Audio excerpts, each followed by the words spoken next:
तो आज का थोड़ा सा दिलचस्प किस्म का टॉपिक है, क्योंकि मौजूदा हालात में हम देख रहे हैं कि अलग अलग नजरिया है इंडिया को समझने का, देखने का। कुछ ज्यादा एक्सेप्टेबल फॉर्म्स हो रहे हैं, कुछ ओल्ड आइडियाज हैं। तो शुरू करते हैं इंशाल्लाह आज का सेशन। और एक सवाल से शुरू करते हैं, ब्रेनस्टॉर्मिंग से, कि आप लोग चैट ग्रुप में लिखें इसका जवाब। आपको क्या लगता है कि बीजेपी और मोदी जो है 2019 में इट केम टू पावर, तो क्यों आए? Just 1 minute, take 1 minute, write it in the chat group. आपको क्या लगता है, क्या रीजंस हैं? आप चाहे तो अनम्यूट करके भी बोल सकते हैं।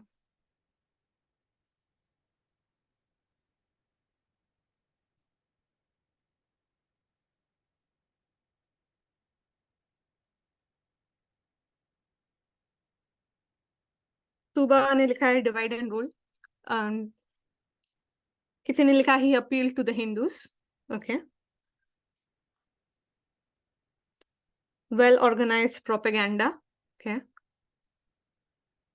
Promotion of Hindutva ideology. Infiltration through mass marketing using using A school students. Yes, mass marketing. Good developmental model and Hindu nationalism. Yeah. तो सही बात है, आप लोग ने जो भी लिखा है बिल्कुल बिल्कुल सही लिखा है। बहुत सारे रीजंस होते हैं कोई पार्टी जो है वो पावर में क्यों आता है। डेफिनेटली जो उसके नजरिया है, आइडियोलॉजी है, वो बहुत बड़ा रोल प्ले करती है उसमें। दूसरी फैक्टर ये हो सकता है कि जो उसके प्रोग्राम्स हैं, कोई कोई प्रोग्राम, अगर लेट्स से स्कीम्स हैं, पॉलिसीज हैं, यूपीए गवर्नमेंट की कुछ पॉलिसीज थी, बीजेपी गवर्नमेंट की कुछ पॉलिसीज हैं, स्वच्छ भारत ये वगैरह, तो कभी कभी पार्टीज अपने प्रोग्राम्स के बेसिस पे आती हैं। कभी कभी पार्टीज जो हैं, बिजनेस पॉलिटिक्स का जो नेक्सस होता है कि आप मुझे सपोर्ट करिए, इलेक्टोरल रोल्स के टाइम में हम आपके लिए बहुत आसानी करेंगे, लॉज बदल देंगे, आपको आसानी से बिजनेस में फायदा होगा, बड़ी बड़ी जमीनें दे देंगे आपको कम पैसे में। तो मनी बिजनेस पॉलिटिक्स नेक्सस है। फिर एक ये भी है रीजन कि बहुत स्ट्रांग लीडरशिप, लोगों को इंडिया में स्ट्रांग लीडरशिप पसंद की जाती है, एक करिश्मा हो, बात ऐसे करे कि लोग उनसे रिलेट कर सके।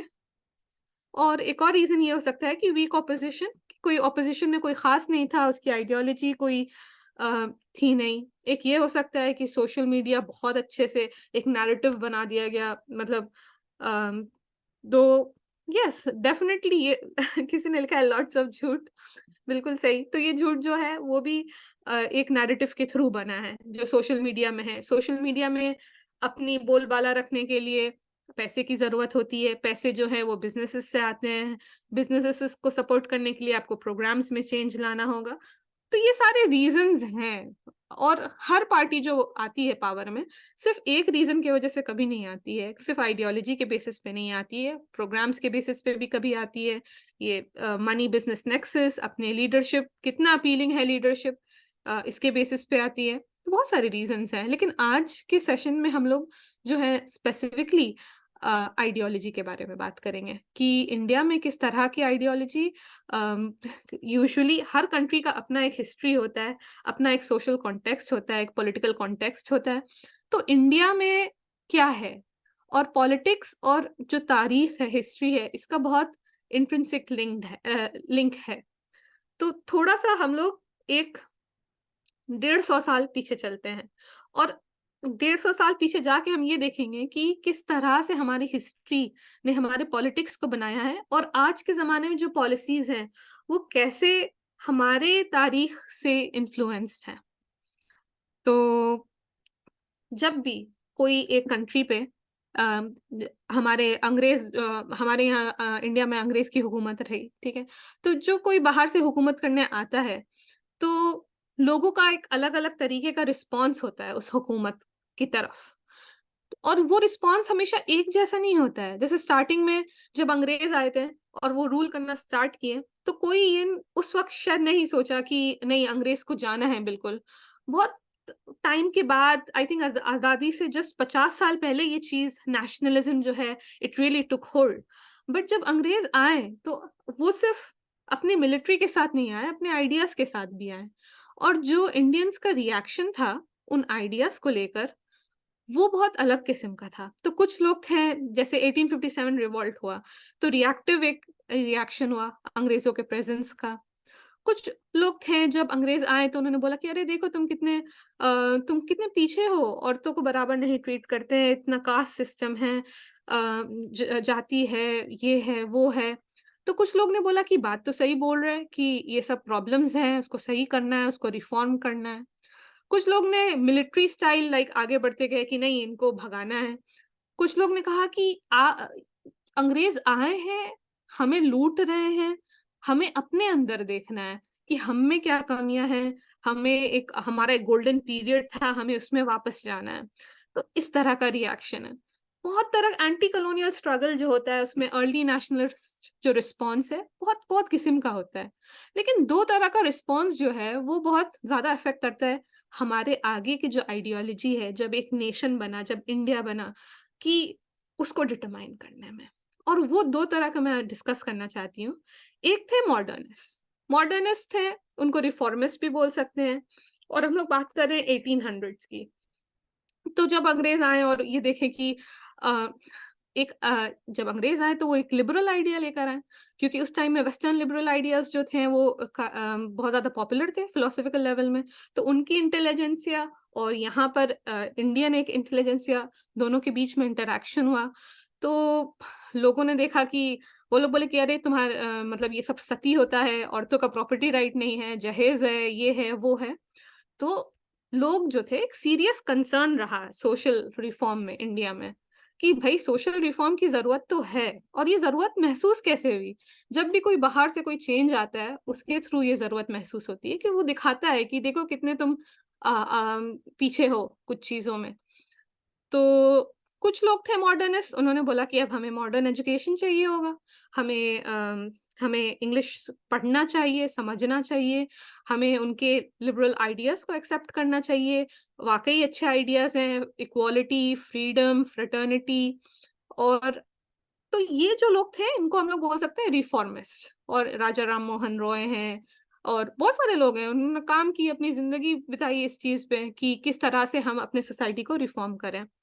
और ये जो लोग थे लेटर ऑन, उन लोग जब देखे कि ब्रिटिश जो बोल रहे हैं, जो आइडियाज़ लेकर आए हैं और उनकी जो हरकतें हैं, वो तो दोनों कॉन्ट्रडिक्टरी हैं।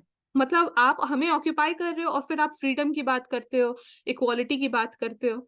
तो ज इसी तरह से रिस्पॉन्स भी बदलता गया। तो स्टार्टिंग में जो था बहुत ऐसा था कि हम लोग जो है प्रेयर पिटिशंस के थ्रू बोलेंगे, आज़ादी आहिस्ते-आहिस्ते लेंगे।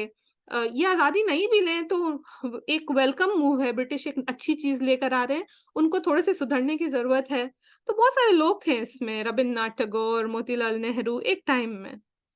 दूसरा रिएक्शन क्या था कि जब अंग्रेज़ आए और उन्होंने बोला कि ये सब है, ये सब प्रॉब्लम्स हैं क्या, और हम लोग जो हैं वो बेहतर हैं। और क्रिश्चियनिटी जो है वो एक तरह से एक बेहतर एक सिविलाइजेशनल मिशन है। तो दूसरा रिएक्शन ये था कि ये जो ऑक्यूपेशन है, ये इसलिए है क्योंकि हिंदूज़ जो हैं वो बहुत टाइम से दबे हुए हैं, और ये सिर्फ़ फॉरेन डोमिनेशन जो है, ये सिर्फ़ अंग्रेज़ों तक नहीं है, इससे पहले मुगल ने भी करा है।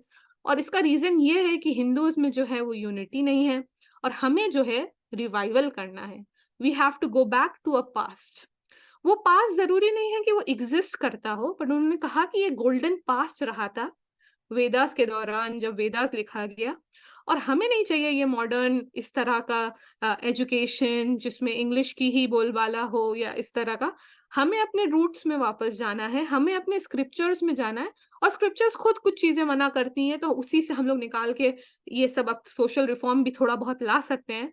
बट बेसिकली कि जो रिस्पॉन्स है अंग्रेज़ों से के आने का, इसमें we have to look back rather than जो रिफॉर्मिस्ट हैं वो कह रहे थे कि लिबरल आइडियाज अडॉप्ट करो, वेस्टर्न एजुकेशन अडॉप्ट करो। ये कह रहे थे कि नहीं, हमारा कल्चरल ग्रेटनेस जो है वो एक रिवाइवल ऑफ द वैदिक गोल्डन एज है। इसमें हिंदू कॉन्शियसनेस, हिंदू यूनिटी को रेस करना है। और इस टाइम पे तो ये 2 क्लियर आपको ट्रेंड दिखेंगे, रिवाइवलिज्म, रिफॉर्मिज्म।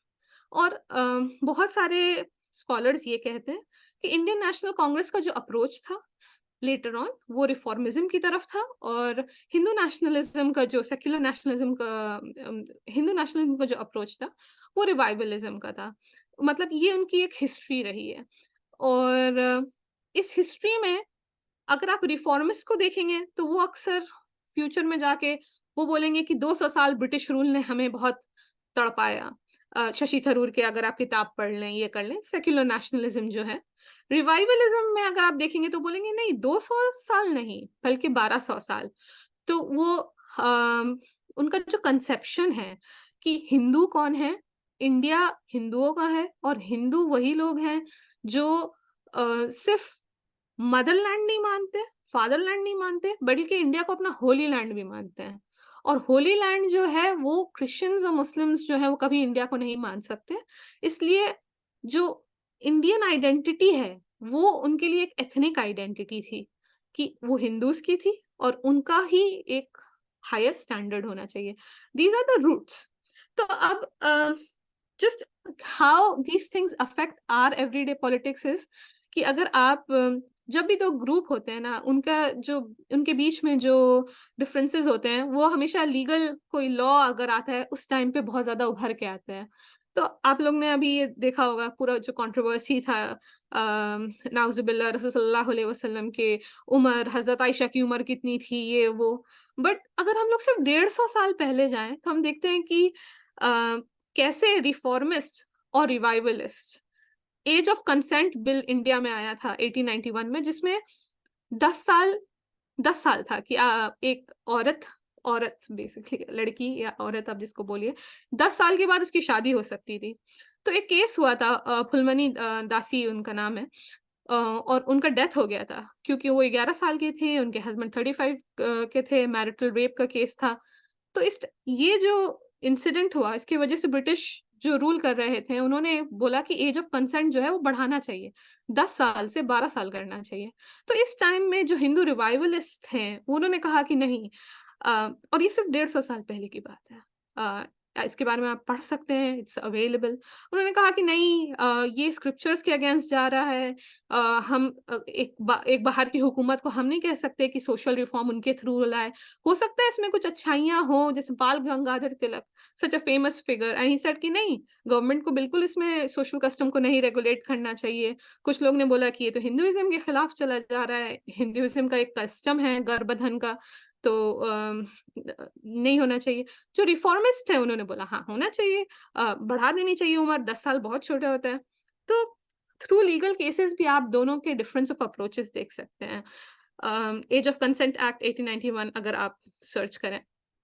दूसरा ऐसे ही एक केस था रुक्माबाई का। रुक्माबाई जो है वो उनकी शादी हो गई थी 11 साल में, फिर उनके जो शौहर थे वो पता नहीं बहुत टाइम तक उन लोग में कोई कनेक्शन नहीं रहा। फिर 12 साल के बाद उन्होंने एक लीगल केस किया कि हम चाहते हैं मेरी बीवी मेरे साथ आके रहे। तो रुक्माबाई ने बोला कि ये 1885 की बात है कि उन्होंने बोला कि नहीं मुझे पढ़ाई करनी है, मुझे जाना नहीं है। हम जब मेरी शादी हुई थी उस वक़्त मुझे अक्ल नहीं थी, मैं बहुत छोटी थी। तो पहले तो ब्रिटिश लॉ के अंदर ये मान लिया गया कि हाँ भाई उनकी उम्र नहीं थी देने की। लेकिन फिर से 1886 में ये ट्रायल फिर से खोला गया और उनको बोला गया कि या तो आप अपने शौहर पास वापस जाइए या आप जेल जाइए। तो उन्होंने कहा हम जेल चले जाएँगे। उसके बाद ऑफ कोर्स ये केस बहुत बढ़ता गया और फिर हिंदू सोसाइटी में काफ़ी ये हुआ कि ये कैसे हो सकता है? अगेन बाल गंगाधर तिलक केसरी में लिखते हैं कि ये सब इंग्लिश एजुकेशन की वजह से हुआ है, हिंदुइज़्म डेंजर में है, कैसे कोई ऐसे कर सकता है? अब शादी हो गई तो शौहर के साथ जाना है, 11 साल में हुई है कि 10 साल में हुई, उससे क्या फ़र्क पड़ता है? इस तरह का डिबेट। तो यहाँ पे भी रिफॉर्मिस्ट, रिवाइवलिस्ट का अलग अप्रोच रहा। और रुक्माबाई जो हैं, उन्होंने अपना एजुकेशन कंप्लीट किया, फ़ॉरेन गईं, इंडिया की फर्स्ट प्रैक्टिसिंग डॉक्टर बनी, एंड वो केस जो है वो ख़त्म हुआ कुछ पैसे देकर उनके शौहर को। तो why are we talking about this? We are talking about this because अगर आज के ज़माने में आप देखिएगा तो सेम डिस्कशन कहीं न कहीं पोस्ट कॉलोनियल इंडिया में भी ये चल रहा है कि स्टेट कितना इंटरफेयर कर सकता है, कौन-सा लॉ कितना बोल सकता है, कौन-सा लॉ लिमिट ला सकता है। So in many ways these debates are getting repeated again. तो एक एक फेज था 1800 से लेके अगर हम 1900s के देखेंगे तो बहुत सारा ब्रिटिशर्स के आने की वजह से सोशल रिफॉर्म काफ़ी एजेंडा में था। सब लोग बात कर रहे थे कैसे करना है सोशल रिफॉर्म। जो इंडिया में इतना भेदभाव है, कास्ट सिस्टम है, जेंडर डिस्क्रिमिनेशन है, ऊंच-नीच है, ये सब कैसे करना है। लेकिन आहिस्ते-आहिस्ते मूवमेंट में एक तब्दीली आई। ये आया कि अब बात होने लगी नेशनलिज्म की, अब आज़ादी चाहिए और आज़ादी कैसे चाहिए। ब तो सोशल रिफॉर्म बैक स्टेज ले लिया और नेशनलिस्ट फेज़ जो है हम कह सकते हैं कि 1900 से 1947 में आज़ादी मिली, तो ये जो 50 साल थे इसमें नेशनलिज्म आगे आ गया और सोशल रिफॉर्म टूक अ बैक सीट। और इस टाइम में हम लोग ये देखते हैं कि जो डिफरेंट आइडियोलॉजिकल ट्रेंड्स थे रिवाइवलिस्ट और रिफॉर्मिस्ट वाले, इनके अभी तक तो सब जो है इंडियन नेशनल कांग्रेस के अंदर थे, उसी के अंदर एज प्रेशर ग्रुप काम कर रहे थे। लेकिन अब हम देखते हैं कि हिंदू महासभा अलग बनती है और उसके बाद कुछ टाइम के बाद आरएसएस बनता है, इसी टाइम में इंडियन मुस्लिम यूनियन लीग बनता है। तो एक तरफ महात्मा गांधी, नेहरू, उन लोग का चल रहा है इंडिपेंडेंस के लिए मूवमेंट, सिविल डिसोबीडियंस चल रहा है।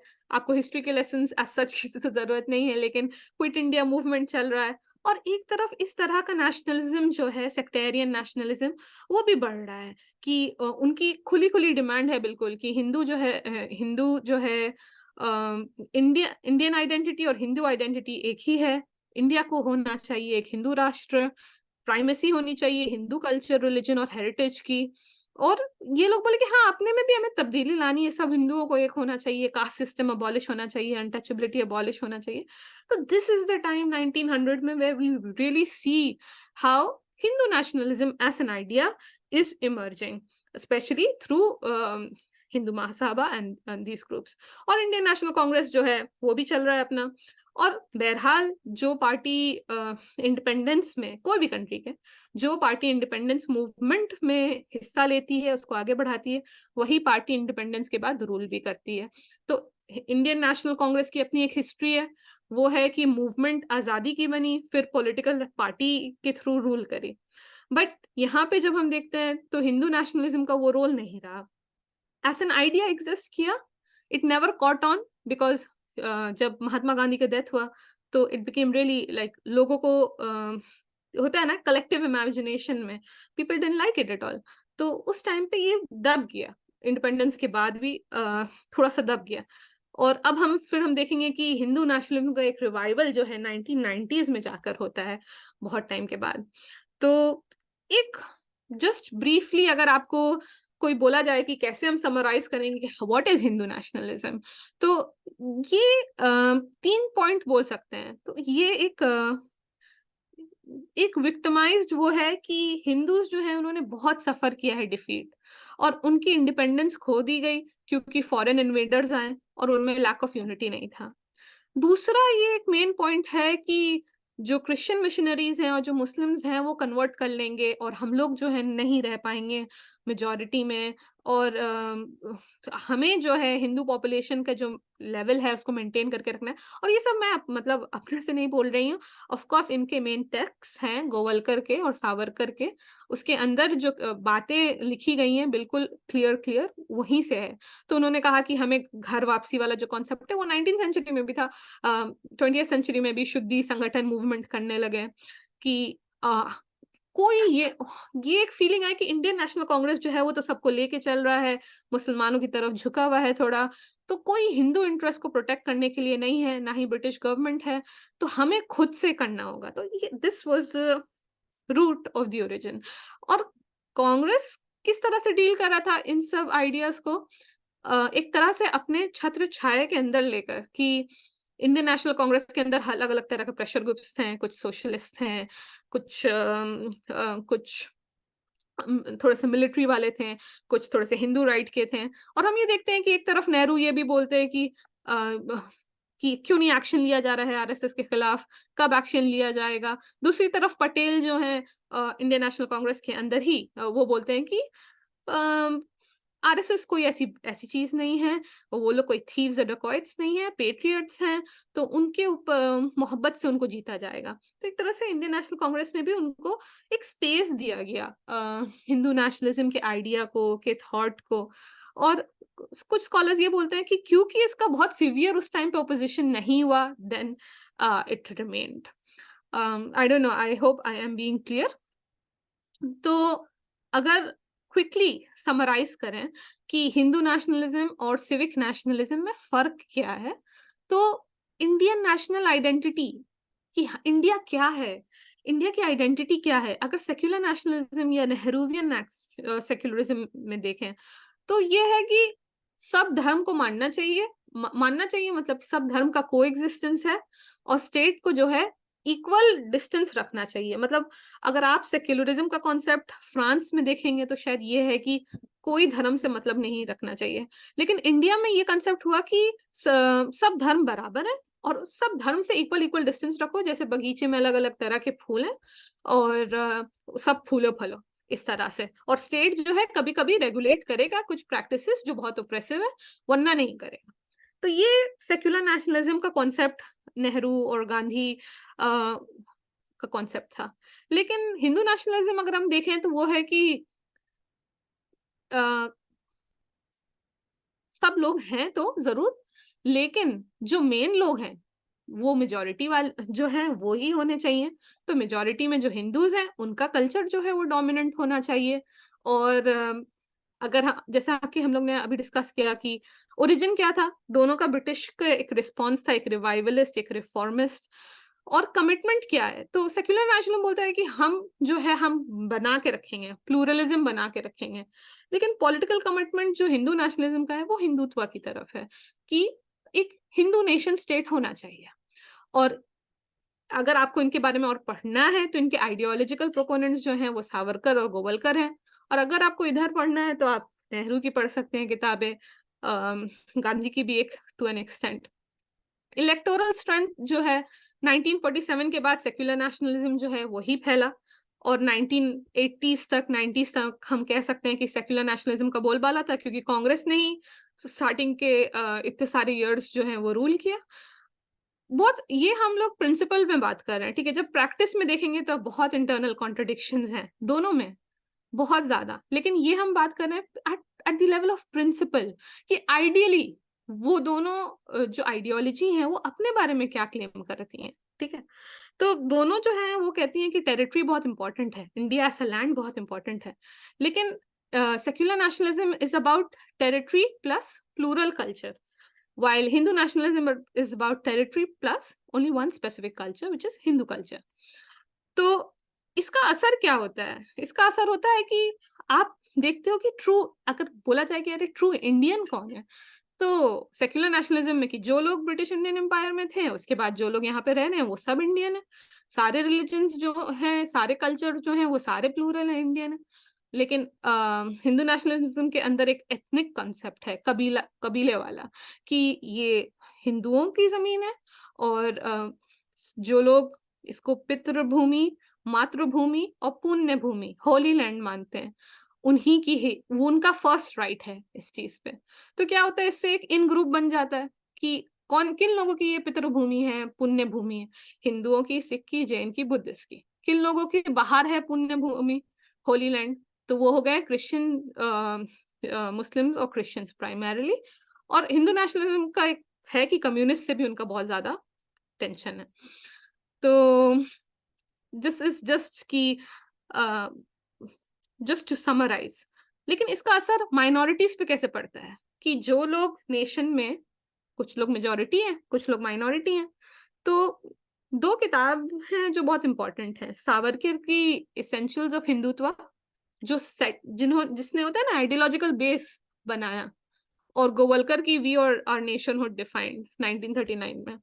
और दोनों की दो स्पीचेस भी हैं बहुत फेमस, हिंदू राष्ट्र दर्शन और बंच ऑफ थॉट्स, सावरकर और गोवलकर की। तो ये लोग बेसिकली सेटअप कर दिए हैं कि व्हाट एग्जैक्टली इज। अंदर में बहुत इंटरनल कॉन्ट्रडिक्शंस हैं, कोई भी चीज में इंटरनल कॉन्ट्रडिक्शंस होते हैं, बट ब्रॉडली माइनॉरिटीज के तरफ एक नजरिया है देखने का, और वो ये नजरिया है हिंदू नेशनलिज्म के अंदर ये है कि माइनॉरिटीज को कैसे रहना चाहिए। तो वो कॉन्सेप्ट है असिमिलेशन। असिमिलेशन मतलब आप अब्जॉर्ब हो जाओ, आप बिल्कुल घुल जाओ, मिल जाओ जो डोमिनेंट कल्चर है।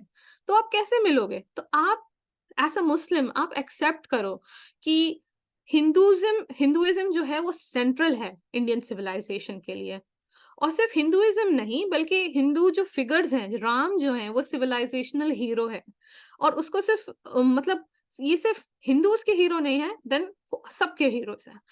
फिर आप ये भी एक्सेप्ट करो कि मुस्लिम रूलर्स जो थे, जिन्होंने रूल किया, उन्होंने हिंदू सिविलाइजेशन को डिस्ट्रॉय किया और हिंदू टेम्पल्स को डिस्ट्रॉय किया। और चौथा एस्पेक्ट एसिमिलेशन का क्या है कि आप कोई स्पेशल प्रिविलेज मत मांगो, आपकी सेपरेट आइडेंटिटी नहीं होनी चाहिए, आपका कोई मुस्लिम पर्सनल लॉ नहीं होना चाहिए, आपके लिए स्पेशल रिजर्वेशंस नहीं होने चाहिए। आप अपना लॉयल्टी प्रूव करो इंडिया में बाय एसिमिलेशन। अब सेक्युलर नेशनलिज्म कैसे देखता है माइनॉरिटीज को? वो कहता है नेशनल इंटीग्रेशन, मतलब सब लोग, हाँ, नेशनल यूनिटी बहुत जरूरत है, एक नेशनल आइडेंटिटी होनी चाहिए, लेकिन उसमें आपको घुलने की जरूरत नहीं है। आप अपनी डिस्टिंक्ट आइडेंटिटी रख सकते हो, एक अपना अलग अलग लिंग्विस्टिक आइडेंटिटी हो सकती है, रिलीजियस आइडेंटिटी हो सकती है, एथनिक आइडेंटिटी हो सकती है। अब इसको कंट्रास्ट करिए from the idea of one nation, one culture, one language.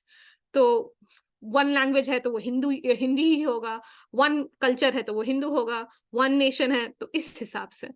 तो सेक्युलर नेशनलिज्म में आ जाता है कॉन्सेप्ट ऑफ प्लूरलिज्म कि सर्वधर्म धर्म संभव, कि सब लोग जो हैं वो एक साथ रहें। ऐसे सुनने में बहुत अच्छा लगता है, but again I am saying बहुत सारे इंटरनल कॉन्ट्रडिक्शंस हैं इन सब में। तो अगर वैल्यूज की बात करें तो Hindu nationalism talks of assimilation, loyalty, superiority, कि Hindu civilisation is superior to western and Islamic and all kind of civilisation. Duty, duty बहुत इंपॉर्टेंट है कि हिंदू यूनिटी होना चाहिए, सेल्फ प्रिजर्वेशन चाहिए। और इंपीरियलिस्ट, अखंड भारत, कि भारत सिर्फ अभी इंडिया नहीं है, अफगानिस्तान, पाकिस्तान, बांग्लादेश सब है। और यहाँ पे जो है वो सेक्युलर नेशनलिज्म सिंक्रेटिज्म पे बहुत, भक्ति कल्चर जो है, थोड़ा सा आप इधर, थोड़ा सा हम उधर, सूफिज्म जो है, थोड़ा सा लेन थोड़ा सा देन, इस तरह से टॉलरेंस, इन सबको बहुत। तो सेक्युलर नेशनलिज्म जो है एक तरह से डिस्टिंक्ट आइडेंटिटी को भी थोड़ा सा प्रॉब्लमेटाइज करता है कि इतना जरूरत नहीं है आपको अपनी डिस्टिंक्ट आइडेंटिटी दिखाने का, जो हम लोग अक्सर देखते हैं। तो जस्ट टू समराइज कि बहुत सारे स्कॉलर्स हैं, हर चीज में देखिए नुआंस होता है। अब हम बोले कि इतना बड़ा जो नेटवर्क है वो सब एक लोग हैं, एक ही चीज मानते हैं, ऐसा नहीं है। तो अब कंचन चंद्र जो हैं, उन्होंने कहा कि हिंदू नेशनलिस्ट जो है वो एक स्पेसिफिक, सब लोग एकदम एक होमोजेनस ग्रुप नहीं है, एक स्पेक्ट्रम है। कुछ कैटेगरी ऑफ लोग हैं जो कहते हैं कि हिंदुइज्म जो है वो सिंबॉलिकली जो है ना थोड़ा सा ऊपर होना चाहिए, क्योंकि यहाँ के मेजोरिटी ऑफ लोग हिंदूज हैं, तो उनका थोड़ा सा, क्योंकि वो हिंदू जो है वो सबसे लार्जेस्ट है, सबसे पुराना है रिलीजियस ग्रुप, तो इक्वल राइट तो सारे सिटीजन्स के लिए होनी चाहिए, रिलीजियस माइनॉरिटीज के लिए भी, लेकिन फर्स्ट अमंग इक्वल्स होना चाहिए। तो इसमें आपको और ये जो है ये चैलेंज करता है नेहरूवियन आइडिया को कि स्टेट को जो है सब धर्म से इक्विडिस्टेंस होना चाहिए। तो ये सॉफ्ट जो प्रो हिंदू व्यू है, ये आपको उन लोगों में मिलेगा जो बीजेपी में डायरेक्टली ज्वाइन करते हैं, जो आरएसएस से नहीं है, तो उनको ये मिलता है। हाँ, थोड़ा सा जैसे ना यूनाइटेड स्टेट्स कहीं क्रिश्चियंस को एक्नॉलेज करता है, उनके रिलीजियस फेस्टिवल में छुट्टी होती है, तो उस हिसाब से होना चाहिए। फिर सेकेंड जो है वो category of with in Hindu nationalism, ये लोग हैं जो कहते हैं कि नहीं, सिंबॉलिकली नहीं, लीगली भी Hindus should have a privilege position, और नॉन हिंदूज जो हैं उनको सेकंड क्लास सिटीजन्स की तरह होना चाहिए, और जो लॉज हैं हमारे वो प्रिविलेज करना चाहिए हिंदू मेजोरिटी को। तो ये एक स्टैंडर्ड मेजोरिटेरियन पोजीशन है बीजेपी का और उसके बहुत सारे लीडर्स का, लास्ट 2 डेकेड में भी आप देख रहे हैं ये। और जैसे कि बीजेपी कहती है कि काउ स्लॉटर पे बैन होना चाहिए। अगर आप एक सेक्युलर पर्सपेक्टिव से देखेंगे तो क्यों बैन होना चाहिए? काउ आपके लिए सेक्रेड है लेकिन सबके लिए सेक्रेड नहीं है। लेकिन वो कहते हैं क्योंकि काउ जो है हिंदूज के लिए सेक्रेड है और हिंदूज जो हैं वो इंडिया की नेशनल आइडेंटिटी को कंस्ट्रक्ट करते हैं, तो वो सबके लिए सेक्रेड होना चाहिए। तो एक लीगल प्रिविलेज है ना। तो थर्ड कैटेगरी के जो लोग हैं वो कहते हैं कि हिंदूज जो हैं वो सिर्फ नेशन ही नहीं है बल्कि रिलीजियस मेजॉरिटी है, और ये आपको मिलेगा आरएसएस के लोगों में, और जो बीजेपी में जो लोग आए हैं विद इन आरएसएस, और इनको एक इनका एक अलग ही प्रिविलेज होना चाहिए, जैसे सिटीजनशिप अमेंडमेंट बिल, कि हिंदूज जो है वो घर है अल्टीमेटली। इंडिया जो है वो घर है हिंदूज का, तो कोई भी कभी भी बाहर से आ सकता है, उनका एक प्रिविलेज पोजीशन है। अ, इस तरह का घर वापसी होनी चाहिए, असिमिलेशन होना चाहिए, ये आरएसएस बीजेपी का भी एक पोजीशन है। और लास्ट बहुत एक्सट्रीम पोजीशन है, ये है कि और कुछ सेक्शंस ऑफ संघ परिवार में है, विश्व हिंदू परिषद वगैरह में, कि थियोक्रेटिक टेंडेंसी की एक पूरा हिंदू स्टेट। और बहुत सा बीजेपी भी ऑल्सो आई थिंक समटाइम्स नहीं अग्री करती है और उतना नहीं करती है, बट आप अगर योगी आदित्यनाथ को देखेंगे तो वो वीएचपी से ही है, तो एक तरह से वो भी एक प्रेशर ग्रुप है। ये सारे हिंदू नेशनलिस्ट अलग अलग ग्रुप्स जो हैं कलेक्टिवली अपने आप को संघ परिवार बोलते हैं, और इनका सोशल एस्पेक्ट्स है, लाइक सेवा इंटरनेशनल, से बाहर की दुनिया में भी इनका असर है, अंदर में भी असर है, बहुत सारा सोशल वर्क का काम भी करते हैं। तो रिलीजियस विंग भी है, पॉलिटिकल विंग भी है, सोशल सर्विस विंग भी है। It's a broad group under the thing of Sangh Parivar. तो या I will be wrapping up now, but I hope इस लेक्चर से कुछ चीजें क्लियर हो रही हैं कि क्या डिस्टिंक्शन है eight the level of principles. अब प्रैक्टिकलिटी में देखेंगे तो ये हम लोग जरूर देखेंगे कि हाँ, 1940s के बाद इंडियन इंडिपेंडेंस मूवमेंट में और कॉन्स्टिट्यूशन मेकिंग में कांग्रेस लेड सेक्युलर नेशनलिज्म ने ओवरटेक करा हिंदू नेशनलिज्म को। काफी टाइम तक नेहरू की जो आइडियोलॉजी थी कि एक मॉडर्न वर्ल्ड व्यू होना चाहिए, कमिटमेंट होना चाहिए, साइंस और टेक्नोलॉजी, फेथ जो है थोड़ा सा अलग ही रहे तो बेहतर है, एक सेक्युलर डेमोक्रेटिक नेशन स्टेट, सारे सिटीजन्स इक्वल, ये सब इन प्रिंसिपल इंडियन बोल सकते हैं कि आईएनसी का ये रहा है पोजीशन। बट कई दफा हम लोग ने ये भी देखा है कि आईएनसी एज अ पार्टी लोगों से ही बनी हुई होती है, तो बहुत जगह उन्होंने बहुत बार कॉम्प्रोमाइज किया है अपने अपने ही आइडियोलॉजिकल स्टैंड को लेके।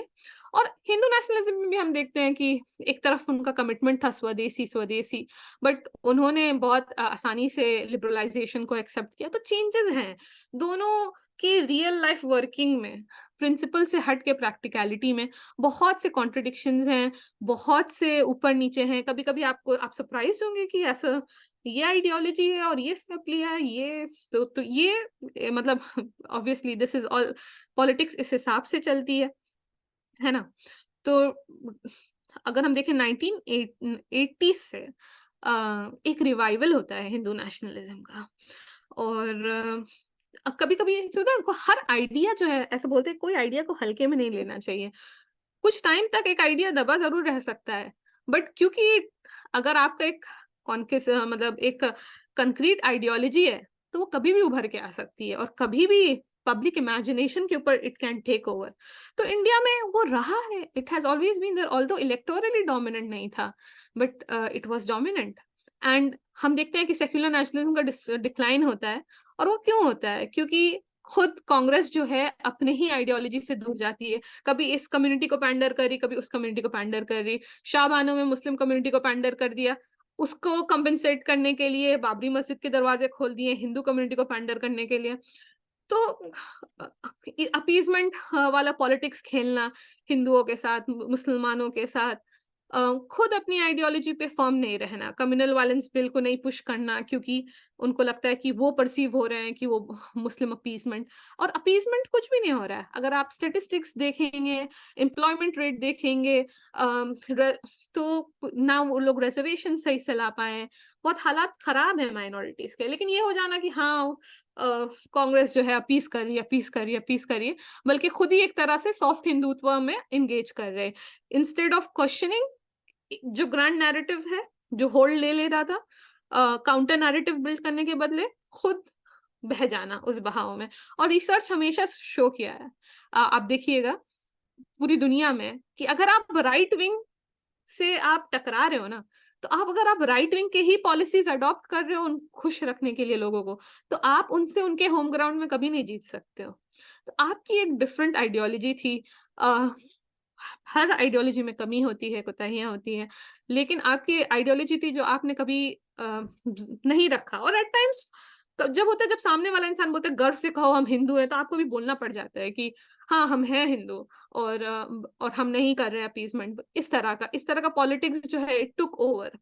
अपने हिस्टोरिक, एक पार्टी है जो इंडियन नेशनल मूवमेंट, इंडिया को आजादी एक तरह से दिलाई है, लेकिन उसको, उसके अचीवमेंट्स को उन्होंने कभी कैप्चर ढंग से नहीं किया। अब यूपीए 1 के पॉलिसीज बहुत अच्छे थे, सोशल पॉलिसीज, उसको कभी प्रमोट नहीं किया। तो वी सी कि सेक्युलर नेशनलिज्म जो है बहुत सारे रीजंस के वजह से डाउनफॉल हो गया, और हिंदू नेशनलिज्म जो है अभी 2014 के बाद स्पेशली बढ़ गया।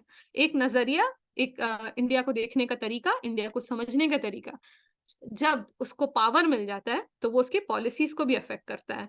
तो अब जो है हम देखते हैं कि हर स्टेट में एंटी कन्वर्जन लॉ है। अब ये कन्वर्जन लॉ आप रिवाइवलिस्ट मूवमेंट से लिंक कर सकते हैं कि एक टाइम में ये जो आइडिया है कि हिंदू कम हो जाएंगे और जो बाहर से जो लोग आ रहे हैं वो हमें कन्वर्ट कर लेंगे, तो उसका इम्प्लीकेशन आपको 2019 में भी दिखेगा लव जिहाद लॉज में, कि आपको बहुत मुश्किल कर दिया गया शादी।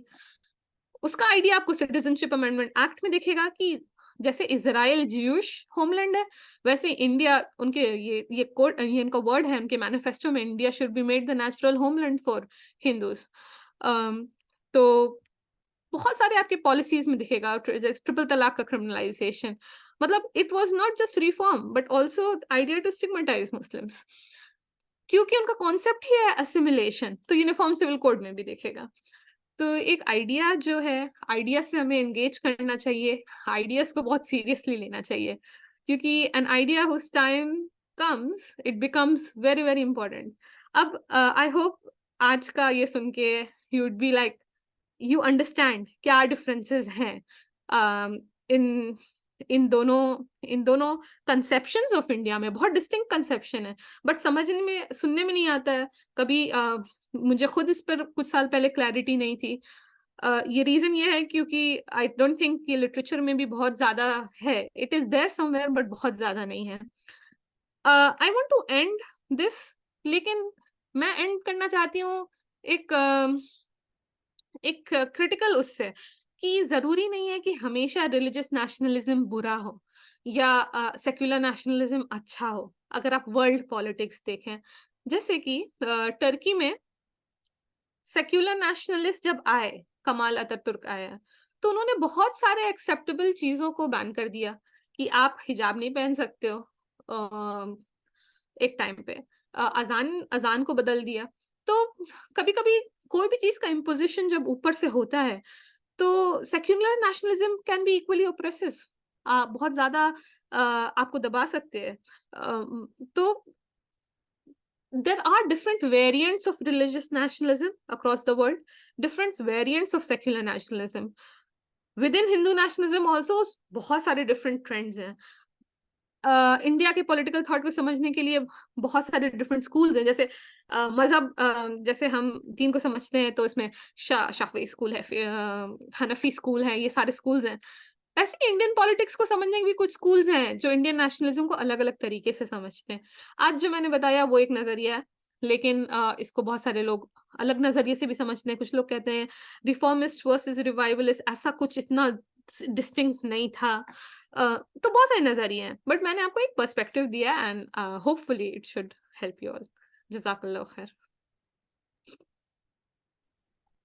जज़ाकल्लाहु खैर सामिया, बहुत ही ल्यूसिड एक्सप्लेनेशन, और I really had fun.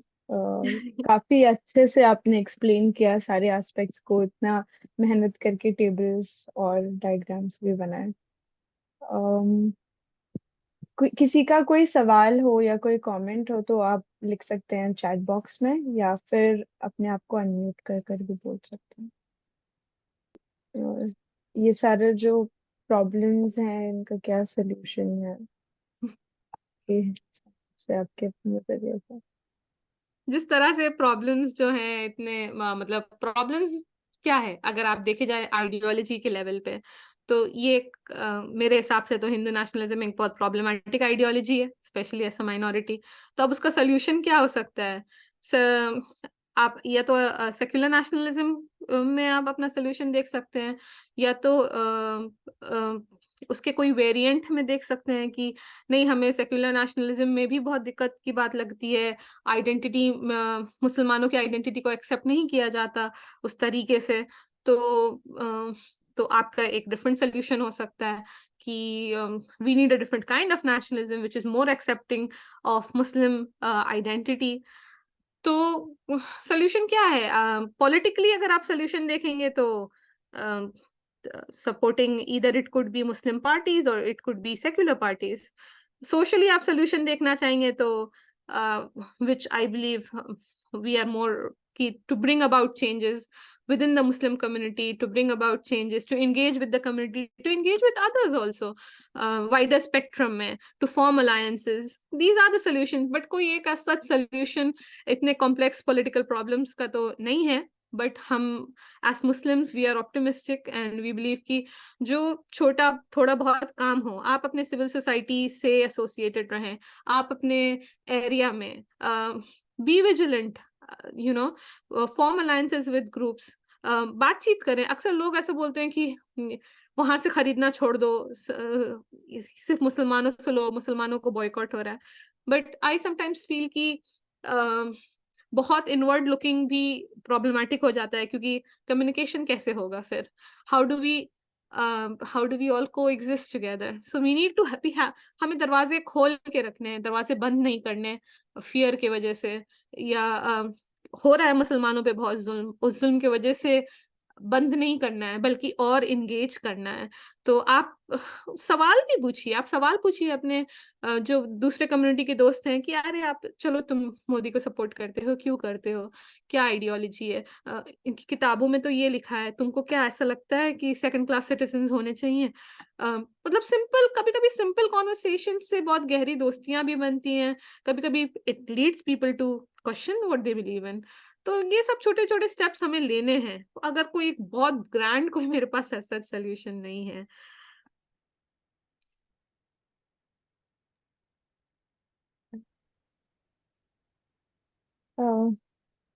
We have some comments इसी के हम्म। ऊपर। एक दूसरा सवाल सेक्युलरिज्म के बारे में लिखा है कि इंडिया का सेक्युलरिज्म गांधी के कॉन्सेप्ट से है, which is different from French and Turkey, which includes all religion rather than negating religion in totality. फिर तुबा एक लिख रही हैं क्वेश्चन था कि ना कि revivalist movement, I think it's a very interesting question. what do you think about social reform in Muslim culture practices versus Hindu culture practices? तो ये जो सोशल रिफॉर्म का क्वेश्चन है ना, it's a very interesting question, because जब हम लोग revivalist movement के बारे में मैं बता रही थी कि हिंदू नेशनलिज्म कहीं ना कहीं लिंक होता है रिवाइवलिस्ट मूवमेंट से। ये रिवाइवलिस्ट मूवमेंट जो है सिर्फ हिंदुओं में नहीं आया था, मुसलमानों में भी आया था।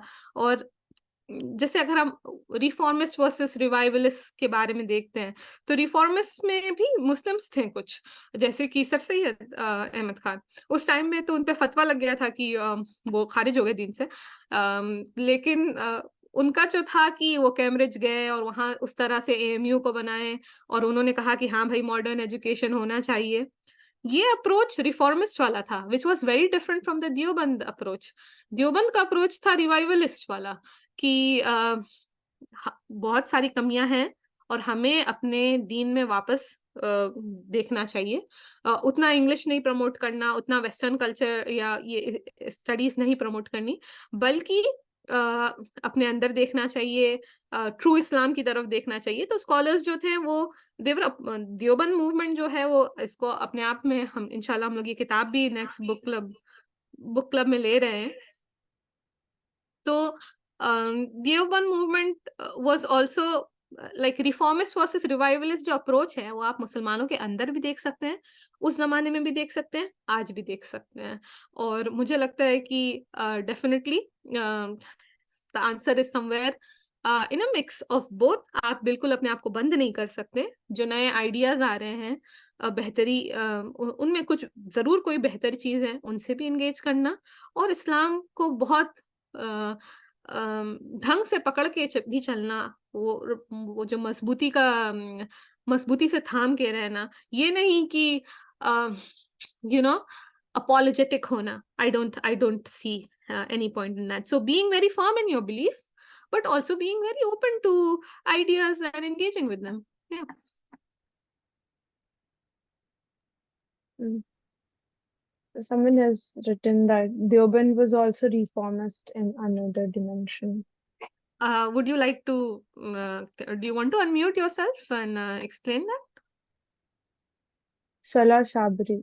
You want to- yes means मैं ये कहना चाह रहा हूँ कि आपने जैसे कहा Deoband was revivalist, I disagree with it और I partially agree with it, Hmm. क्योंकि देवबंद की जो स्कूल ऑफ थॉट है that was not started just after 1857.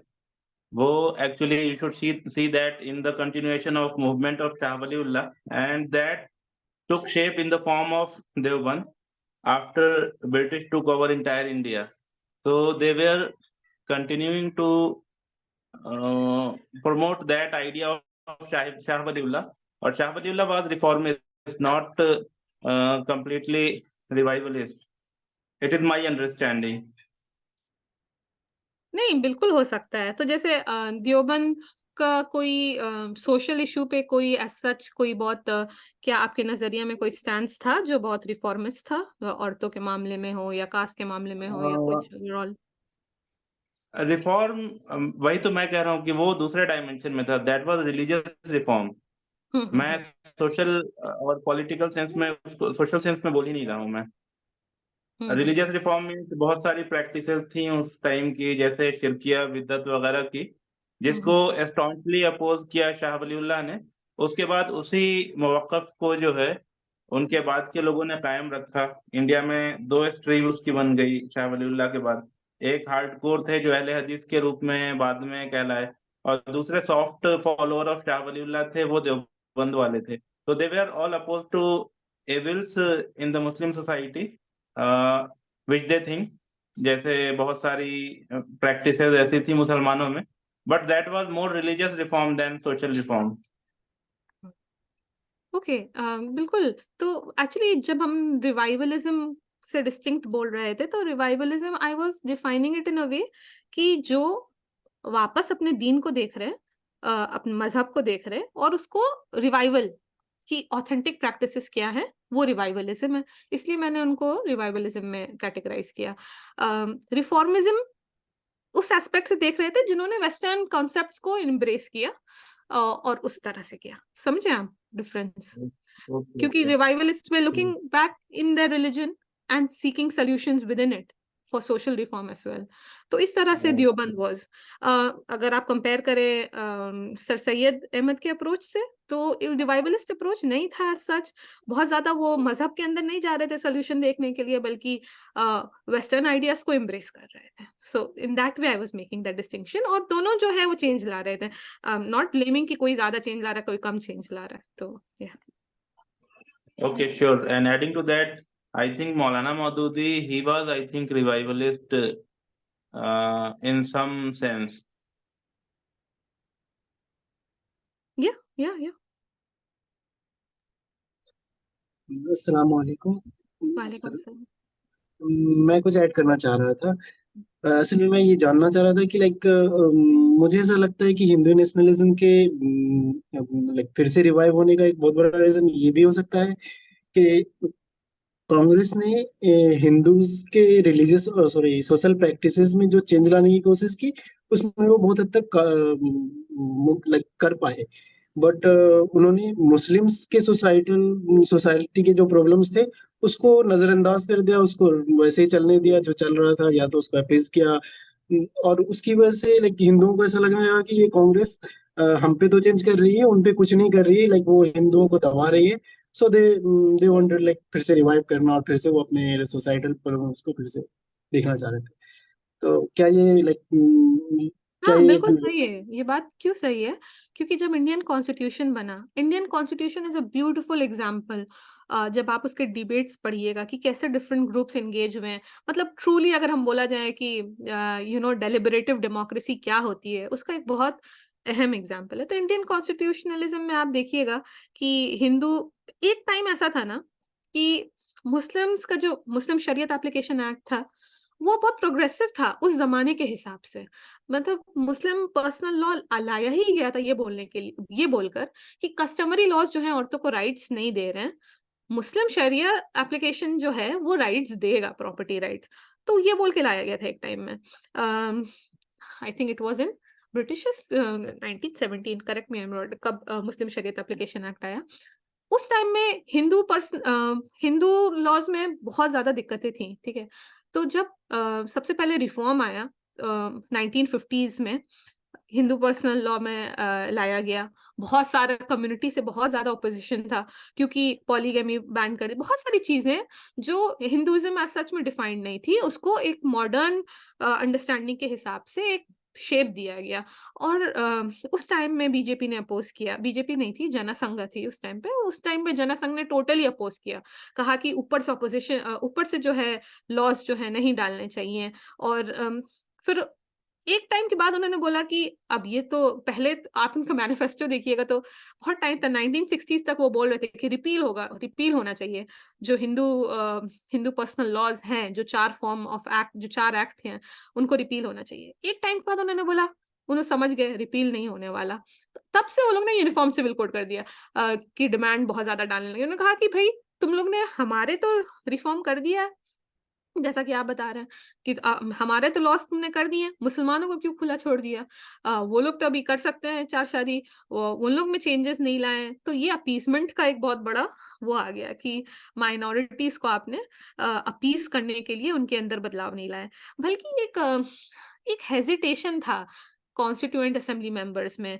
Minorities को हमेशा थोड़ा सा सेंसिटिव मामला देखा गया कि जबरदस्ती इन पे नहीं इम्पोज करेंगे, क्योंकि पूरे पाकिस्तान के बनने की जो हिस्ट्री थी वो यही था कि माइनॉरिटीज पे इम्पोज कर दिया जाएगा, उनको अपने तरीके से जीने नहीं दिया जाएगा, ये सारे डिबेट्स थे।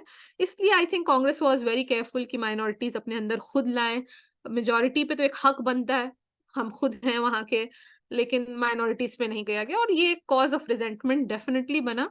और बाद तो ये तो इसका जो पिनिकल है ये सबका रीच हुआ शाहबानो में। शाहबानो के बाद तो बीजेपी एकदम खुल्लम खुल्ला बोलने लगी कि देखो इससे ज्यादा अपीसमेंट क्या हो सकता है, कि भाई सुप्रीम कोर्ट ने एक जजमेंट पास किया, एक बहुत अच्छा जजमेंट मिलना चाहिए, और कांग्रेस आके उसको एक दूसरा लॉ लाके बदल दी। तो कांग्रेस तो है ही भाई स्यूडो सेक्युलर है, इनकी सेक्युलरिज्म ही स्यूडो है। अब कांग्रेस उसको बचाने के लिए फिर कांग्रेस ने सोचा कि हम कैसे हिंदूज को अपील करें, लो बाबरी मस्जिद के दरवाजे खोल देते हैं। तो of course this is definitely one of the reasons. जज़ाकल्लाह खैर।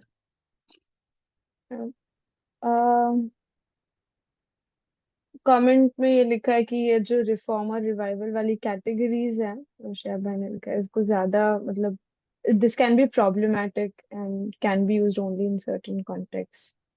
या इनफैक्ट वो जो हम लोग किताब पढ़ने वाले हैं इस बार बुक क्लब में, आई थिंक उसमें ही बहुत बड़ा क्रिटिक है इसका। तो मैंने बोला कि इंडियन नेशनलिज्म को समझने के स्कूल्स ऑफ थॉट्स हैं, कैम्ब्रिज स्कूल ऑफ थॉट है, सबॉल्टन स्कूल ऑफ थॉट है, ये जो है एक थोड़ा सा हेजिमनी है ये रिफॉर्मलिस्ट और रिवाइवलिस्ट का, आजकल इसको क्वेश्चन किया जा रहा है, बट मोर और लेस दीज डिड एग्जिस्ट। अस्मा महमूद, आपने हैंड रेज किया है तो अपने आप को अनम्यूट करके बोलिए। शुक्रिया, अस्सलाम वालेकुम। बहुत शुक्रिया बहुत इंटरेस्टिंग टॉपिक के लिए, टॉक के लिए। तो मेरा 2 सवाल हैं। पहले है कि about the 2 streams of thought which are widely discussed, revivalism and reformist. अब क्या ऐसा स्कूल ऑफ थॉट कोई है जो बीच का रास्ता है, without being either ultra reformist or ultra revivalist? For example, ultra revivalist may be, for example, बहुत अंदर ही देखना, not taking any modern education like you mentioned an example. Ultra reformist में भी थोड़े एग्जांपल्स हैं, जैसे कि एक न्यूज में देखा कि recently Indian couple parents they had retaken their marriage registration under I think civil code or something, so that the daughter can get the property inheritance instead of the father's brothers. So is there a word, कोई terminology या कोई अल्फाज है क्या जो middle part describe करता है? balance between revivalism and reformism? That was my first question. Actually मैं पहले इसका ही जवाब दे देती हूँ. लोगों को मतलब कैटेगरीज में डालना, बॉक्सेस में डालना हर चीज को बहुत अच्छा लगता है, और हमको भी वो पढ़ने में और समझने में हम लोगों को वो बहुत अच्छा लगता है कि भाई बिल्कुल क्लियर है, ये है, ये है. लेकिन रियलिटी कभी ऐसी नहीं होती है, और रियलिटी में हमेशा there are lot of individuals, organisations जो एडवोकेट करते हैं बीच का position, but history barely remembers them. And for example, even our group, let's say Muslim Women Study Circle, as position हम लोग जो है बहुत मियाना रवि वाला लेते हैं, बट जब लोग मियाना रवि वाला पोजीशन लेते हैं तो वो ज्यादा पॉलिटिकल नहीं होता है. It doesn't make good news like as such, no. People want कि डिबेट्स हो और लोग दोनों तरफ से बिल्कुल चिल्लाएं, और इस तरह. और ये जो है ये हिस्ट्री में भी होता है, और ये पॉलिटिक्स में भी होता है, और ये आज की जिंदगी में भी होता है, और ये उस टाइम में भी होता था. तो मैं ये पढ़ रही थी जब एज ऑफ कंसेंट बिल आया था, तो उसमें कुछ ऐसे थे, कुछ लोग ऐसे थे जिन्होंने कहा कि 10 साल से 12 साल कर दे रहे हो, बहुत अच्छी बात है, लेकिन हम ये इसलिए अपोज कर रहे हैं क्योंकि क्या गारंटी है कि 12 साल में मैरिटल रेप नहीं होगा. अगर 10 साल में कोई कर सकता है तो 12 साल में भी कोई रेप कर सकता है. 35 ईयर्स के आदमी से शादी है, 40 से. तो सोल्यूशन ये होना चाहिए इसका कि हैज के बाद, पीरियड्स के बाद, शुड, जब भी पीरियड्स हो, that should be the age of consent, और उसको माना जाना चाहिए. अब कुछ लोग थे वो बोले कि देखो, और वो उन्होंने बोला कि ये तो शास्त्रों में भी लिखा हुआ है, शास्त्र में है कि जब औरत मैच्योर हो जाए तभी उसकी शादी हो. आप कोई बोल सकते हैं शायद कि ये बीच का है, लेकिन स्कॉलर्स जो हैं वो बोलते हैं कि ये रिवाइवलिस्ट ही है, क्योंकि उनका आर्ग्यूमेंट जो है वो शास्त्र से आ रहा था, इसलिए वो एक रिवाइवलिस्ट के अंदर उनको माना जाएगा. अगर उनका आर्ग्यूमेंट ये आता कि चाइल्ड होता है, उसका प्यूबर्टी से लिंक नहीं है, एक उम्र होती है, खेलने कूदने की उम्र होती है, और इस टाइम पे शादी हो जाएगा तो साइकोलॉजिकल हार्म होगा, बहुत एज डिफरेंस है, 10 साल या 11 साल में कोई एक्चुअल कंसेंट नहीं दे सकता. अगर ये आर्ग्यूमेंट को यूज कर रहा है तो वो बोल रहे हैं कि ये रिफॉर्मिस्ट आर्ग्यूमेंट है, क्योंकि these are based on ideas of equality की मर्द और औरत के बीच में एक तरह से बराबरी होना चाहिए. अब कैसे बराबरी होगा अगर इंसान, एक आदमी इतना बड़ा, एक आदमी इतना छोटा है? कंसेंट क्या होगा? कंसेंट का मतलब क्या होता है जब इतना बड़ा एज गैप होता है? तो मुश्किल हो जाता है इस चीज में. हाउ डू यू क्लासिफाई कि जो बीच वाले लोग हैं, बीच वाले भी इतने सारे, इतने तरीके के बात कर रहे हैं, आप समझ रही हैं? Like what would be your solution to this? I understand your explanation. Thank you. और मैं बस सोच रही थी, just struck me कि sometimes ऐसा भी हो सकता है शायद कि revivalism of Islamic ways of life by themselves can be reformist, or the other way around, reformist can be revivalism because we are going back to the authentic tradition, जैसे कि औरतों की इज्जत रखना और इक्वल राइट्स, रिस्पेक्ट वगैरह वगैरह, जैसे दीन में है ना, सुन्नत में या हदीस में है. That is an interesting concept. And course लोग बोलते हैं, कई लोग की बीच का रास्ता है मॉडरेट्स, हम मॉडरेट इस्लाम प्रैक्टिस करते हैं, लेकिन उसमें भी कई सेल्फ कॉन्ट्रडिक्शंस रहते हैं. So that will be interesting to think and follow up, I think. या अगर आप फॉर एग्जाम्पल आप देख लेना, all India Muslim personal law board है, वो बोलते हैं कि हर चीज में हमें दीन में वापस जाना है, शरिया बदल नहीं सकता, ये वो बहुत सारी चीजें बोलते हैं. बट अगर आप उनके पोजीशंस को एग्जामिन करिएगा तो बहुत सारे पोजीशंस एक्चुअली में जो दीन का पोजीशन है उससे अलग हो सकता है. For example Muslim personal law जो है उसमें एग्रीकल्चरल लैंड में औरतों को हक नहीं दिया जाता, बट शरिया में दिया जाता है. तो all India Muslim personal board बोलते हैं कि ये तो मुस्लिम पर्सनल लॉ ही शरीयत है और वो चेंज नहीं हो सकता. तो इट्स अ कॉन्ट्रडिक्शन देयर. आप रिवाइवलिस्ट, या तो आप रिवाइवलिस्ट हो तो आप अच्छे से हो जाओ, आप एक्सेप्ट करो उसको, आप एग्रीकल्चर लैंड में भी चेंज लाओ, या आप रिफॉर्मिस्ट हो और आप बोलते हो कि आज के जमाना है, औरतों के रोल्स अलग हैं, उसके हिसाब से होना चाहिए, तो वो आर्ग्यूमेंट भी आप दो. But yeah there is lot of internal contradictions. Yeah. Thank you, Asma. Very quick small question. अब जैसे हमारे मजहब में Quran, hadith and the lives of the other prophets हैं, वैसे Hindu traditions like you talked about the Hindutva leaders such as Savarkar, उनके text आके वेदास वगैरह हैं. Now, can you suggest some literature on their texts, or where do their thought processes come from? What do they refer to? And that would be interesting to study. I thought. So I can suggest Golwalkar and Savarkar की 2 किताबें बहुत simple हैं. उसमें they have made references. So maybe will that work for you? Yeah. Sania, I just want to add on यहाँ पे बीच में interrupt करके Yeah, कि sure. जो गोलवलकर का आप बोल रही हैं, that is not what actual Hinduism is. This is Hindutva which they propagate. तो अगर हिंदुइज्म पढ़ना है तो बहुत अलग उसके सोर्सेज हो जाएंगे, बट अगर आपको हिंदुत्व पढ़ना है वो तो अभी 60 साल 100 साल पुराना भी नहीं है, राइट? सो या that is the difference. I think अगर आप थोड़ा और इसमें क्लैरिफिकेशन दे दो. या बहुत सारे लोग हैं आजकल, मैं देखती हूँ थोड़ा सा ट्रेंड बन गया है मुसलमानों में बोलना कि अरे हिंदू और हिंदुत्व एक ही है. मुझे लगता है ये तरह की बात करने से, हालांकि I understand where it is coming from, but ये तरह की बात करने से हमारा ही नुकसान है. अगर आप ये बोल रहे हो तो आप बोल रहे हो कि मतलब सारे हिंदूज जो हैं इंडिया में, जो 80% 70% हिंदू हैं, वो सब चाहते हैं कि इंडिया एक हिंदू स्टेट बन जाए. तो ये बोलकर आपको फायदा किसको मिल रहा है? What exactly are we gaining from इट? लेकिन अगर हम ये बोल रहे हैं कि हिंदू और हिंदुत्व में फर्क है, हिंदुत्व एक पॉलिटिकल आइडियोलॉजी है जो इंडिया को ऐसा हिंदू स्टेट बनाना चाहती है, और हिंदुइज्म एक रिलीजन है, तो ये डिस्टिंक्शन जो है उसमें ही आपको बहुत सारे एलाइज मिल जाएंगे कि हाँ भाई, इंडिया, बहुत सारे लोग हैं जो मानते हैं कि हिंदुइज्म के अंदर बहुत सारे डिफरेंट ग्रुप्स हैं, उनके अलग अलग नजरिया है. तो definitely I understand where it is coming from, क्योंकि जब मेजोरिटेरियनिज्म फैलता है तो उसको पॉपुलर सपोर्ट मिलता है, तभी वो पार्टी पावर में. But still we should remember that the party came to power by just 30% of the votes, and 30% में भी बहुत सारे लोग कभी कभी अलग रीजन के लिए वोट देते हैं. सब नफरत के लिए शायद नहीं देते हैं.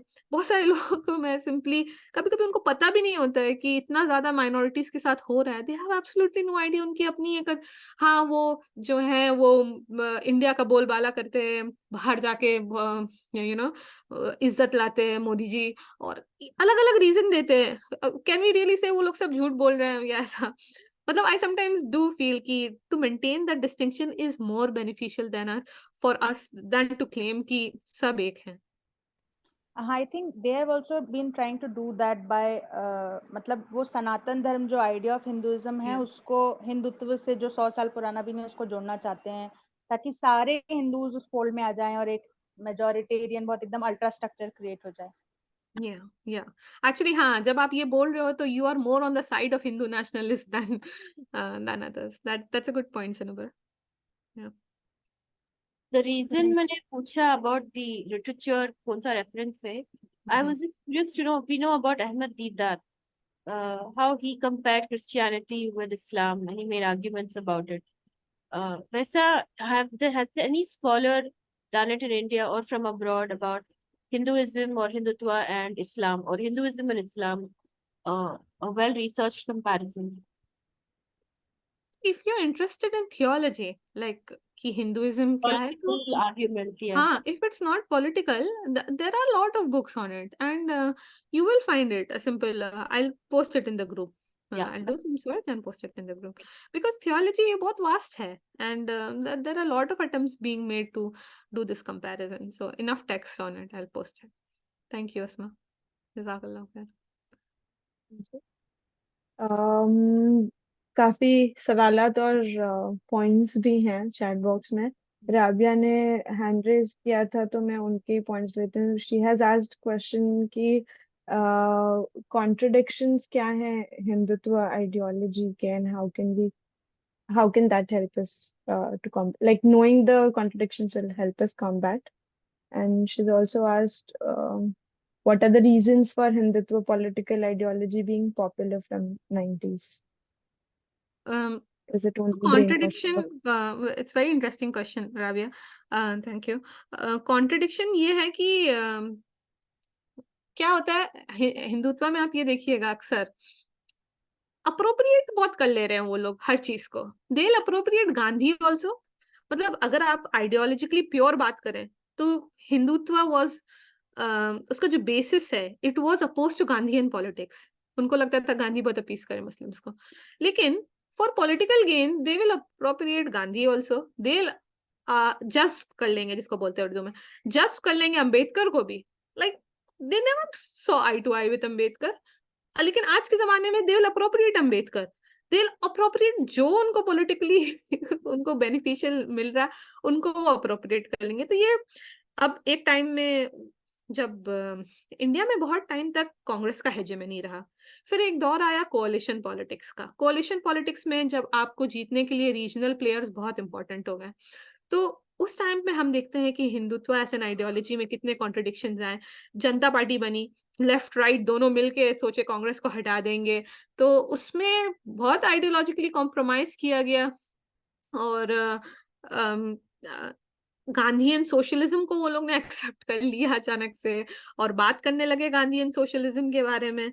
तो ये सारे इंटरनल कॉन्ट्रडिक्शंस हैं, और ये I think it's compulsion of the politics of that time कि आप पावर में, उनको लगा कि वो आ ही नहीं सकते हैं बिना कोalition पॉलिटिक्स के, और कोalition पॉलिटिक्स के लिए उनको अपनी आइडियोलॉजी को डाइल्यूट करना होगा। लेकिन what Modi proved wrong was in 2014 कि उनको बिना आइडियोलॉजी डाइल्यूट करे, बिना कोalition पॉलिटिक्स करे, सिर्फ पोलराइजेशन के बेसिस पे भी, अपनी सॉलिड आइडियोलॉजी के बेसिस पे भी ला सकते हैं। एंड अगर कोई सोच रहा है कि ये जो काम है ये मोदी के वजह से हो गया, आई डोंट थिंक सो। आरएसएस का बहुत बड़ा रोल था ग्राउंड पे ट्रांसफॉर्मेशन इन 70 इयर्स में। दे वर कॉन्स्टेंटली वर्किंग। तो मुझे लगता है अगर कोई लोग हैं जो सोचते हैं कि ना उम्मीद होते हैं ना कोई चीज से, मैं बोलती हूँ कमिटमेंट देखो आरएसएस वालों का क्या कमिटमेंट है। कि मतलब जनसंघ के मैनिफेस्टोज में जो बातें हो रही हैं वो अभी 1950 के मैनिफेस्टो में जो बातें की हैं वो जाके वो लोग 2019 में फुलफिल कर रहे हैं। क्यों कर रहे हैं? क्योंकि they were committed to the cause of it all this while. तो या ये कॉन्ट्रडिक्शन है। और what is this other question? What is the reason for Hindutva politicalization being popular from 90s? तो जैसा कि मैं बता रही थी कि एक तो फेलियर ऑफ सेक्युलर नेशनलिज्म। जब सेक्युलर नेशनलिज्म का टाइम था अपने आइडियोलॉजी को खुल के रखने का, तो आपने सोचा कि हम थोड़ा सा दब जाएं, हिंदुओं को ही पैंडर कर लें, उनके ही टर्फ पे उनसे आइडियोलॉजिकली कल आपने अपनी आइडियोलॉजी डाइल्यूट कर ली और उनकी आइडियोलॉजी एक्सेप्ट कर ली, तो एक मास एक्सेप्टेंस आ गया। और बहुत सारे स्कॉलर्स ये भी बोलते हैं कि इंडियन नेशनल कांग्रेस जो था वो हमेशा से ही, and this is a very important point, कि जो इंडिया का नेशनल मूवमेंट है, इवन सेक्युलर नेशनल मूवमेंट, उसमें हमेशा से बहुत ज्यादा, और ये आई थिंक इनएविटेबल है कि जो मेजोरिटेरियन कम्युनिटी होती है उनके सिंबल्स, उनके आइडियाज जो हैं वो प्रीडोमिनेंट हो जाते हैं। भारत माता का आइडिया, अब आप लोगों को अंग्रेजों से लड़ाई करने के लिए कैसे इकट्ठा करोगे? लोग तो सिंपल हैं, उनको चीजें भी सिंपल चाहिए। तो आप भारत माता जो गॉडेस है, जिनके हाथ है, बड़ा हिंदू आइडिया है ना भारत माता का, तो आपने वो चीज लाई लोगों को लाने के लिए पॉलिटिक्स में, लेकिन वो तो मेजोरिटेरियन सिंबल था एक। तो of course minorities will feel isolated कि इससे हमारा क्या। ये आपने वंदे मातरम जो था, वंदे मातरम जो है हम झुक के सलाम करते हैं, जो भी करते हैं, it again for majority it was very easy to accept, but for minorities it was not. तो इंडियन नेशनल मूवमेंट में भी हम देखते हैं ना कि जो ये सब नॉवेल्स लिखे गए, आनंद मठ, जो किताबें हुई, जो स्लोगन्स हुए, जो आइडियाज फैलाए गए, वो क्योंकि मेजोरिटी हिंदूस थे, तो हिंदू आइडिया सिंबल्स ही आगे बढ़कर आए, और दैट काइंड ऑफ आइसोलेटेड। तो गांधी ने सोचा कि खिलाफत मूवमेंट को भी थोड़ा सा अडॉप्ट कर लें, Muslims also feel included, but it's अब आप क्या करोगे? अब ज्यादातर लोग इस जो चीज को मानते हैं, अब उसी पे वो मोबिलाइज हो रहे हैं। तो आई थिंक ये सब सेक्युलर नेशनलिज्म का एक प्रॉब्लम रहा है, और ये एक्सेप्ट भी करना चाहिए उनको कि it was never truly secular, it was always pandering to the majoritarian for whatever reasons, but it was never truly secular, which created space for larger acceptance of Hindutva ideas। आपने एक बार एक्सेप्ट कर लिया तो लोगों ने और बढ़ा दिया उसको थोड़ा सा, बस। Thank you, Tanya, for answering my question so well. Thank you. Thank you. Thank you for asking that question, Rabia. एक सवाल पहले ही आया था, समरीन ने पूछा है, what do we consider while voting? If we support pro-Muslim parties, there's also the whole situation where the votes who do not support BJP get divided, and again BJP lands in the situation of having majority votes. What's the way out of such a situation? मुझे ऐसा लगता है कि आप जो आपका local constituency है ना, उसमें जो लोग खड़े हो रहे हैं, उनसे ज़्यादा राब्ता होना चाहिए।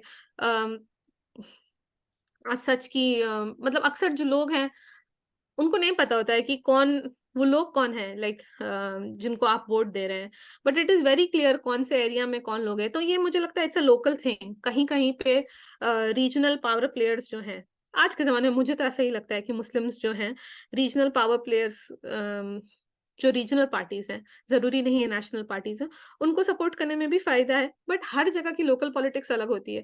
तो जो इंसान वहां पे खड़ा हो रहा है, आप उसके रिकॉर्ड को देखें, और वो रिकॉर्ड बहुत पब्लिकली अवेलेबल है। उस पर क्रिमिनल केस तो नहीं चल रहा, उसकी मतलब जो थोड़ा आप बात करिएगा तो पता होगा कि कौन सा इंसान जो है वो थोड़ा सा मिलजुल के पॉलिटिक्स करने वाला है, और उस इंसान को ही आप वोट दीजिए, उस पार्टी को वोट दीजिए, डेफिनेटली नॉट बीजेपी। और Sania, sorry to interrupt, but इसका थोड़ा सा प्रॉब्लम ये हो जाता है, like I know Muslim women जो गोरखपुर में थी और उन्होंने योगी जी को वोट दिया था आदित्यनाथ को, क्योंकि वो अपने एरिया में बहुत डेवलपमेंट उन्होंने करा और उनका पूरा रिकॉर्ड एंड ही बहुत एक्सेसिबल थे मुस्लिम ग्रुप्स के साथ। तो मतलब उस टाइम उनको अंदाजा नहीं था कि वो योगी किस तरह का बिल्कुल कहर ढाएगा यूपी में और कितना ज्यादा गड़बड़ होगा। तो उन्होंने बीइंग फ्रॉम गोरखपुर उनको लगा कि काफी बारी मिल चुके हैं, ही सपोर्टिव, और तो उन्होंने वोट करा। तो वो आई थिंक कभी कभी लोकल पर्सन को देख के, ट्रैक रिकॉर्ड को देख के थोड़ा गड़बड़ भी हो जाता है, because then some people end up voting for BJP. या नहीं नहीं, हाँ, ये आइडियोलॉजी का बिल्कुल ध्यान रखिए। अब कोई इंसान विश्व हिंदू परिषद से है तो जरूर हाँ, और हो सकता है लोगों को पता नहीं हो, लेकिन जो इंसान जहाँ पे लोकेटेड है, जहाँ से आ रहा है, उसकी पॉलिटिक्स का थोड़ा और पता। आप बिल्कुल सही कह रही हैं। तो या डेफिनेटली आइडियोलॉजी आप जरूर देखें पॉलिसीज एंड प्रोग्राम्स के साथ साथ।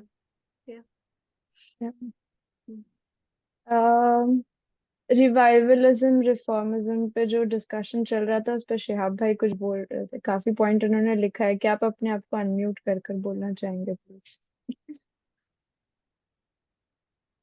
अस्सलाम वालेकुम। एक्चुअली मैं तो शेविंग करना स्टार्ट कर दिया था इतना गैप हो गया, but actually the whole idea is, and ये मेरे दिमाग में तब आया जब मैं बहुत साल पहले इसरार साहब का एक लेक्चर सुन रहा था, और उसमें जब वो हिंदुस्तान में जो दीनी तारीख है उसको बयान कर रहे थे, तो उसमें एक डिस्कशन ये निकल कर आया कि यहाँ पे कुरान से इंडियन मुस्लिम्स का क्या स्कूल्स ऑफ थॉट्स रहे हैं। तो ऑब्वियसली उसमें modernist sir Syed Ahmad school of thought भी आया उसमें एक।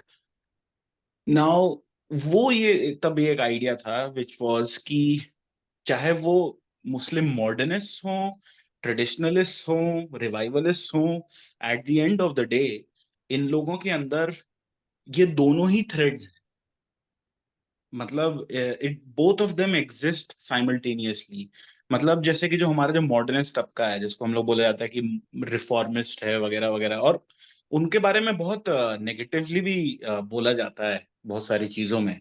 But we fail to understand कि जब वो लोग खुद अपनी राइटिंग्स में ये चीज लिख रहे हैं कि दे बिलीव, वो जो भी रिफॉर्मिज्म और जो लिबरल आइडियोलॉजीज और जो कॉन्सेप्ट्स हैं वो उसको बोरो कर रहे हैं, they are doing it because they want a political revival of the Muslim community. So this is something that they say very clearly. और at the same time जो हमारी, जिनको हम बोला बोला जाता है कि काइंड ऑफ ट्रेडिशनलिस्ट ऑर्गेनाइजेशंस हैं, जैसे कि मान लीजिए जमात तबलीग है, तो वो भी एक रिवाइवलिस्ट भी है, लेकिन वो रिफॉर्म करने भी निकली है। वो उसने बस सोशल रिफॉर्म उसने नहीं चूज किया है, वो एक रिलीजियस रिफॉर्म करने निकली है, जिसके थ्रू उसको लग रहा है कि ये सब चीजें जो हैं ऑटोमेटिकली सॉल्व हो जाएंगी। सो ये जो कैटेगरीज हैं, दे they are useful in certain contexts, but they are also not useful in many contexts. And ज्यादातर मैंने जो एनालाइज किया है वो ये है कि ये दोनों थ्रेड्स हर तबके में साइमल्टेनियसली एग्जिस्ट करते हैं, रिफॉर्मिज्म और रिवाइवलिज्म के। या दैट्स ट्रू, क्योंकि जब हम लोग रिवाइवलिस्ट मूवमेंट की बात करते हैं हिंदुइज्म में, तो देखा जाए तो सावरकर, गोवलकर, ये सब रिवाइवलिज्म की बात कर रहे हैं, but they are extremely modern, in fact referred to as the cosmopolitan, modern cosmopolitan, क्योंकि ये लोग कहते हैं कि अनटचेबिलिटी नहीं होनी चाहिए। तो बहुत ज्यादा ऐसा टेक्स्ट तो नहीं है, लेकिन ये इट्स अ मॉडर्न आइडिया कि अनटचेबिलिटी नहीं होना चाहिए, कास्ट सिस्टम अबॉलिश होना चाहिए कंप्लीटली। और देखा जाए तो वो लोग इन्फ्लुएंस्ड हैं बहुत ज्यादा with this Italian Nazi, German Nazi and Italian fascist regimes. तो देखा जाए तो ये सब बड़े मॉडर्न आइडियाज हैं, क्योंकि उस टाइम में रेस का बोलबाला था कि रेशियल प्योरिटी होती है। तो रेशियल प्योरिटी कहाँ से आपने ये आइडिया लिया? All of them were English educated, all of them went outside to study. वहां से आके ये सब आप किताब लिख रहे हैं और आप रिवाइवलिज्म की बात कर रहे हैं, but ultimately you are influenced by the predominant ideas of the day, definitely.